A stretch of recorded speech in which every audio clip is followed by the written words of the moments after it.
क्या आपने कभी सोचा है कि एक इंसान जिसके पास न सत्ता थी, न बहुमत, न ताकत, वह फिर भी पूरे देश की तकदीर लिख गया। और सबसे हैरानी की बात यह है, उसने कभी भीख नहीं मांगी, न समाज से, न सरकार से, न किसी भगवान से। आज की यह कहानी भावनाओं की नहीं है। ये कहानी है डॉक्टर भीमराव अंबेडकर के उस सिद्धांत की जो आज भी लोगों को असहज कर देता है। जय भीम। साथियों, दुनिया में दो तरह की लड़ाइयां होती हैं। एक जहां इंसान दया मांगता है और दूसरी जहां इंसान अधिकार लिखता है। बाबा साहेब दूसरी लड़ाई के इंसान थे। वो जानते थे दया देने वाले को ऊपर बिठाती है और लेने वाले को नीचे। इसलिए उन्होंने आंसू नहीं दिखाए, उन्होंने तर्क रखा। उन्होंने भावनाओं से नहीं, कानून से बात की, क्योंकि उन्हें पता था अगर एक बार दया स्वीकार कर ली तो अधिकार की भाषा खत्म हो जाती है। सच यह है, दया पाने वाला कभी बराबरी नहीं करता, वह सिर्फ कृतज्ञ रहना सीखता है। जब बाबा साहेब बोलते थे तो लोग असहज हो जाते थे, क्योंकि वे भावनात्मक भाषण नहीं देते थे। वे सीधा सवाल पूछते थे, अगर हम बराबर हैं तो कानून में बराबरी क्यों नहीं? यह सवाल तब भी विरोधियों को चुभता था और आज भी चुभता है। दया में एक शर्त छुपी होती है, आभार, और अधिकार में एक जिम्मेदारी, खुद खड़े होने की। बाबा साहेब कभी नहीं चाहते थे कि उनका समाज किसी का आभारी बने। वे चाहते थे कि उनका समाज अपने पैरों पर खड़ा हो। ऐसा नहीं था कि बाबा साहेब को सत्ता के ऑफर नहीं मिले, लेकिन हर ऑफर के साथ एक उम्मीद जुड़ी थी। थोड़ा चुप रहिए, थोड़ा समझौता कर लीजिए, अभी समय ठीक नहीं है। हर बार उनका जवाब एक सा था, अगर समय ठीक होता तो संविधान की जरूरत ही क्या थी? जब संविधान लिखा जा रहा था, वह कोई भावुक किताब नहीं थी, वह संघर्ष का दस्तावेज था। हर आर्टिकल एक सवाल था, हर लाइन एक चेतावनी थी। बाबा साहेब किसी से दया नहीं मांग रहे थे, वे भविष्य को कानून में बांध रहे थे।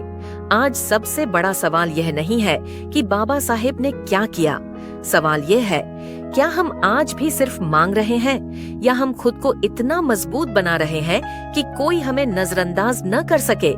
यही सवाल सबसे ज्यादा असहज करता है, क्योंकि मांगना आसान है, तैयार होना कठिन।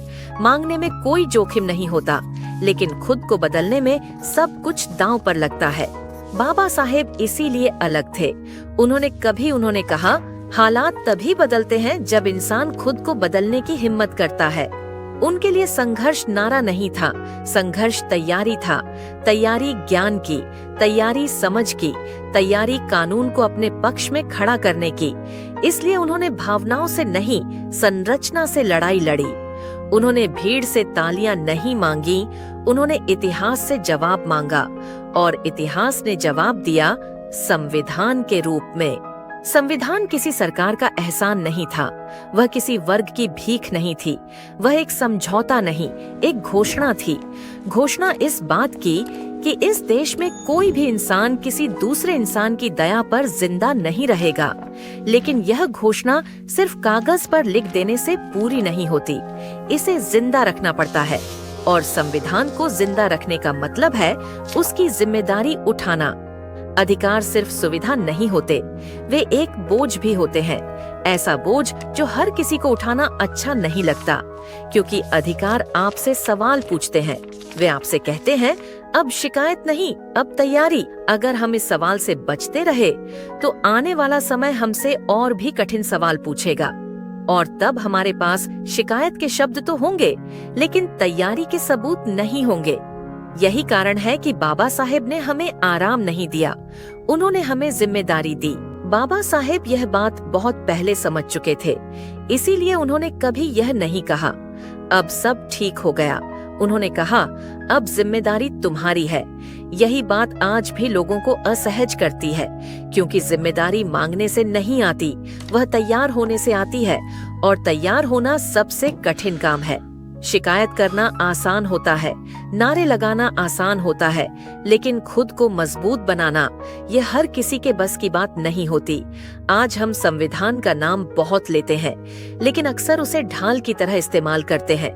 ढाल जो हमें बचाए, लेकिन तलवार जो हमें लड़ना सिखाए, उसे उठाने से डरते हैं। हम चाहते हैं कि कानून हमारे लिए बोले, लेकिन हम खुद तैयार नहीं होते कि कानून के लायक बन सके। यही विरोधाभास सबसे खतरनाक है। बाबा साहेब ने कभी भीड़ से ताकत नहीं ली, उन्होंने तैयारी से ताकत बनाई। उनकी लड़ाई भावनाओं की नहीं थी, उनकी लड़ाई संरचना की थी। संरचना जो व्यक्ति को खड़ा कर दे, संरचना जो समाज को बराबरी पर ला खड़ा करे। इसीलिए उन्होंने आंसू नहीं मांगे, उन्होंने दस्तावेज लिखे। आज अगर हम सिर्फ यह कहते रह जाएं कि संविधान है, लेकिन हम खुद उसके अनुरूप खड़े न हो, तो गलती संविधान की नहीं होगी, गलती हमारी तैयारी की होगी। बाबा साहेब ने रास्ता दिखाया था, लेकिन चलना हमारे हाथ में था और आज भी है। अब सवाल इतिहास से नहीं है, सवाल हमसे है। क्या हम सिर्फ सहानुभूति चाहते हैं या हम वह इंसान बनना चाहते हैं जिसे सहानुभूति की जरूरत ही न पड़े? बाबा साहेब कमजोरों के नेता नहीं थे, वे कमजोरी खत्म करने वाले इंसान थे। उन्होंने भीख नहीं सिखाई, उन्होंने जिम्मेदारी सौंपी।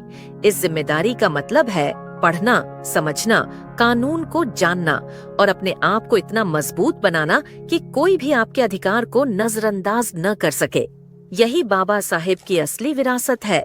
अब फैसला हमारा है।